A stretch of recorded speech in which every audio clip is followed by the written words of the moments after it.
ಬೆಳಗ್ಗೆ ಅಕ್ಕಿ ಬೆಳೆಸದೆ ಮಾಡಿರೋವಂಥ ಹೆಲ್ದಿಯಾಗಿರೋವಂಥ ದೋಸೆನ, ಗ್ಲುಟೆನ್ ಫ್ರೀ ದೋಸೆನ ಚೀಸ್ ಹಾಕಿ ಮಾಡಿದರೆ ಏನು ಮಜಪ್ಪ.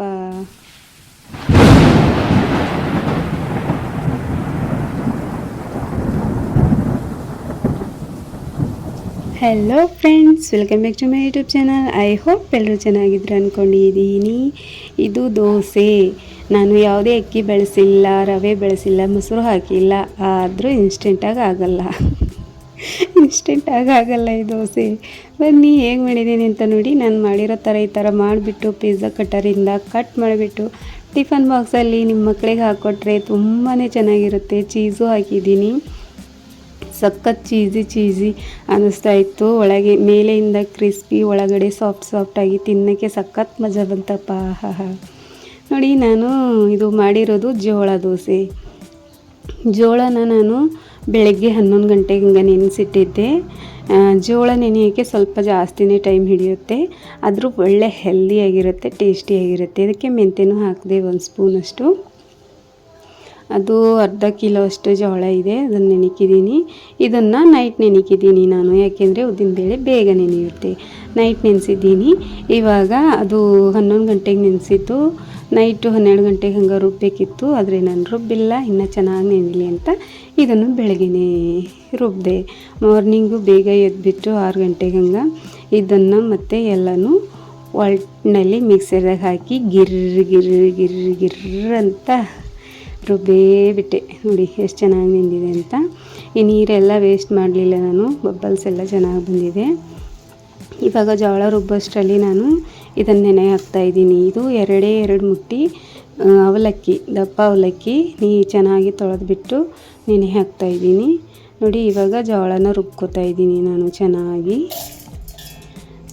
ತರಿಯಾಗಿ ಏನು ಬರಲ್ಲ, ಸ್ಮೂತಾಗಿ ಬ್ಯಾಟರ್ ಆಗುತ್ತೆ. ಇದನ್ನು ಕೂಡ ನಾನು ಇದು 2ನೇ ಸರಿ ಮಾಡ್ತಾ ಇರೋದು. ಮೊದಲನೇ ಸರಿ ಮಾಡಿ ಟ್ರೈ ಮಾಡಿದ್ದೆ, ಬರುತ್ತೋ ಇಲ್ಲೋ, ಚೆನ್ನಾಗಿ ಉಳುತ್ತೋ ಇಲ್ಲೋ, ಟೇಸ್ಟ್ ಇರುತ್ತೋ ಇಲ್ಲೋ ಅಂತ ಮಾಡಿರಲಿಲ್ಲ ನಾನು. ಅದಕ್ಕೆ ಆವಾಗ ವಿಡಿಯೋ ಮಾಡಿರಲಿಲ್ಲ. ಇವಾಗ ಮಾಡ್ತಾಯಿದ್ದೀನಿ, ಯಾಕೆಂದರೆ ಹೋದ ಸರ್ತಿ ತಿಂದಿದ್ದೀನಿ, ಚೆನ್ನಾಗಿತ್ತು, ಹೆಲ್ದಿಯಾಗಿ ಇತ್ತು. ಏನೂ ಆ ಥರ ಕಿಡಿಸೋದು ಮುಡಿಸೋದು ಏನೂ ಆಗಲಿಲ್ಲ, ಚೆನ್ನಾಗಿ ಬಂದಿತ್ತು.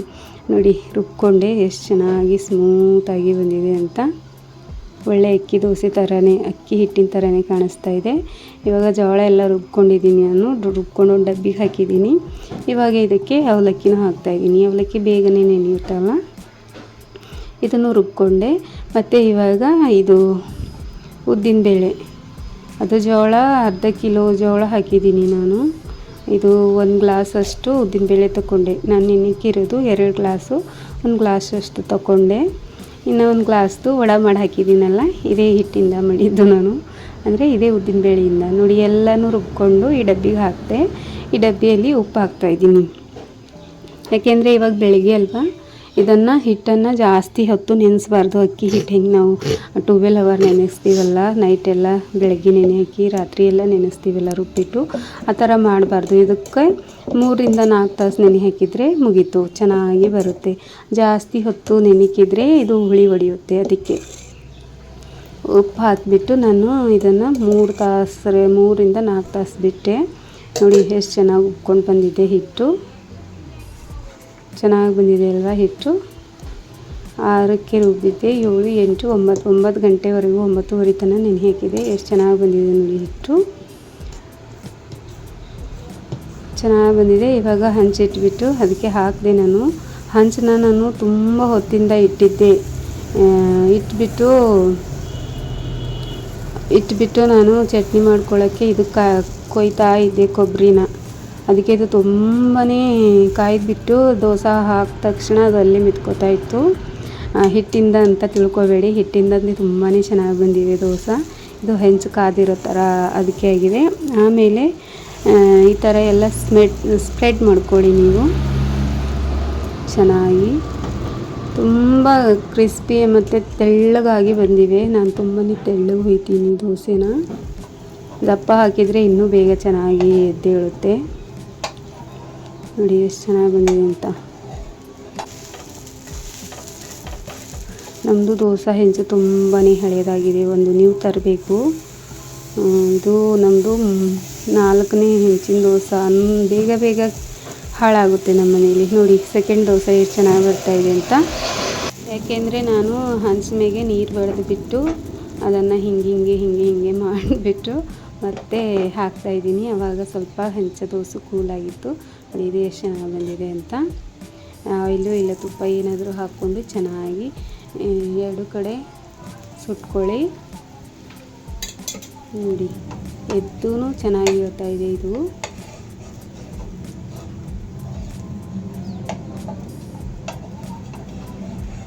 ಚೆನ್ನಾಗಿ ಹೋಗುತ್ತೆ, ಗೋಲ್ಡನ್ ಫ್ರೀ ಆಗಿರುತ್ತೆ. ಗ್ಯಾಸೆಲ್ಲ ಯಾರಿಗೂ ಹುಡುಗುತ್ತಾಯಿಲ್ಲ. ನಮ್ಮ ಕಡೆ ಜೋಳದ ರೊಟ್ಟಿ ಉಣ್ತಾರೆ. ಜೋಳದ ರೊಟ್ಟಿ ಬರೋದೇವರು ಈ ಥರ ಮಾಡ್ಕೋಬೋದು. ನಾನು ಮತ್ತೆ ಒಂದು ಹಾಕಿದೆ, ಅದಕ್ಕೆ ಹಾಕಿಬಿಟ್ಟು ಈ ಥರ ಹರಿದುಬಿಟ್ಟು ಮೇಲ್ಗಡೆ ಆಯಿಲ್ ಹಾಕಿ ಅದಕ್ಕೆ ಖಾರದ ಪುಡಿ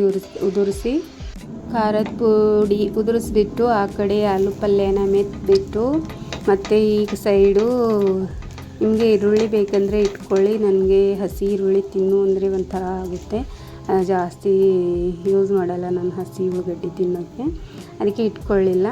ಅದಕ್ಕೆ ಇದು ಇಟ್ಕೊಂಡೆ. ಇದು ಚೀಸ್ ಸ್ಲೈಸು. ಆ ಕಡೆ ಉಳ್ಳಾಗಡ್ಡಿ ಇಟ್ಕೊಂಡ್ಬಿಟ್ಟು ಈ ಕಡೆ ನೀವು ಚೀಸ್ ಸ್ಲೈಸ್ ಹಾಕ್ಕೊಂಡ್ಬಿಟ್ಟು ಚೆನ್ನಾಗಿ ಇದು ಏನಂತಾರೆ ಮತ್ತು ಈ ಕಡೆ ಆಲೂ ಪಲ್ಯ ಹಾಕಿಬಿಟ್ಟು ಅದನ್ನು ಈ ಥರ ಮಡಚಿಬಿಡಿ. ಏನು ಒಂದು ತಿಂದರೆ ಹೊಟ್ಟೆ ಫುಲ್ ಆಗುತ್ತೆ. ಮಕ್ಕಳಿಗೆಲ್ಲ ಟಿಫನ್ ಬಾಕ್ಸ್ಗೆ ಪಿಜ್ಜಾ ಕಟ್ಟರ್ ಇರುತ್ತಲ್ಲ, ಆ ಪಿಜ್ಜಾ ಕಟ್ಟರಿಂದ ಈ ಥರ ಮಡಚಿಬಿಟ್ಟು ಹೀಗೆ ಕಟ್ ಮಾಡಿದರೆ 2 ಆಗುತ್ತೆ. ಅದವರು ಚೆನ್ನಾಗಿ ಹಿಡ್ಕೊಂಡು ತಿನ್ನೋಕ್ಕೆ ಬರುತ್ತೆ ಅವರಿಗೆ. ಏನು ವೇಸ್ಟ್ ಆಗಲ್ಲ. ನಿಮ್ಮ ಮಕ್ಕಳನ್ನ ಟಿಫನ್ ಬಾಕ್ಸಲ್ಲಿ ಮಾಡ್ಕೊಳ್ಳಿ, ನೀವು ಮಾಡ್ಕೊಂಡು ತಿನ್ನಿಸಿ ಎಂಜಾಯ್ ಮಾಡಿ. ಸಿಗೋಣ ನೆಕ್ಸ್ಟ್ ವಿಡಿಯೋದಲ್ಲಿ. ಅಲ್ಲಿವರೆಗೂ ಹರ ಹರ ಮಹಾದೇವ್. ಯಾರೆಲ್ಲ ನನ್ನ ಚಾನಲ್ ಹೊಸದಾಗಿ ನೋಡ್ತಾ ಇದ್ದೀರಾ ಪ್ಲೀಸ್ ಸಬ್ಸ್ಕ್ರೈಬ್ ಮಾಡ್ಕೊಳ್ಳಿ. Thank you for watching. Bye take care.